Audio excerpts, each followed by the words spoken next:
Một mà đồn ní cứ một bạp chỉ một cái bít đây mình toàn bán to và Thì đây anh ơi បាទបងប្អូនខ្លះគាត់អត់ទាន់ដឹងថាការធ្វើហ្នឹងគឺមានការមានផលវិបាកអីខ្លះទេព្រោះគាត់ឃើញតែចេញមកវាហើយទាំងអស់អញ្ចឹងណាចេញមករូបផាត់ពណ៌ហើយមើលមកគឺវាស្អាតហើយស្រាប់អញ្ចឹងណាតែមុននឹង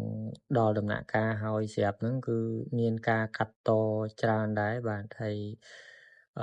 ចិត្តសក់ផងហើយយកអាសាច់ខាងក្នុងក្បាលនឹងចេញផងបាទដើម្បីឲ្យវាស្រាលអញ្ចឹងណា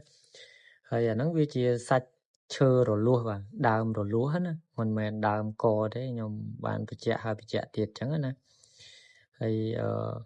ទម្រាំតាបានទីងម៉ោងមួយគូចំណាយពេលរាប់ខែបាទហើយដូចរូបនេះអញ្ចឹងគឺគាត់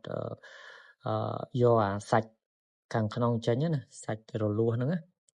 បាទដល់ពេលយកចេញហើយគាត់នៅកែកន់នៅរុះឲ្យវា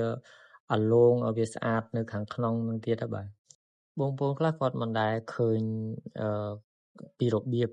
ឬក៏ពីការធ្វើទីងម៉ោងឈើនឹងទេបាទគាត់ឃើញថាចេញមកមុខរូបរាងហ្នឹងគឺវាស្អាតតែហ្មងបាទតែមុននឹងបានស្អាតហ្នឹងគឺតច្រមុះផងមើលតែស្លឹកត្រចៀកនេះមិនទាន់ខ្វេះអាចត្រចៀកចេញទេបាទ anh mà cái bao bốm nó lấy ទីងម៉ោងយើងអាចធ្វើបខំកើតទេព្រោះយើងត្រូវតែហាលថ្ងៃវាដើម្បីឲ្យសាច់ទីងម៉ោងស្ងួតវីដេអូនេះមានត្រឹមប៉ុណ្ណឹងបាទបើសិនជាបងប្អូនចូលចិត្តវីដេអូតាក់ទងជាមួយនឹងទីងម៉ោងធ្វើទីងម៉ោងបងប្អូនអាច follow TikTok ស្អីTikTokអាម៉េចទេ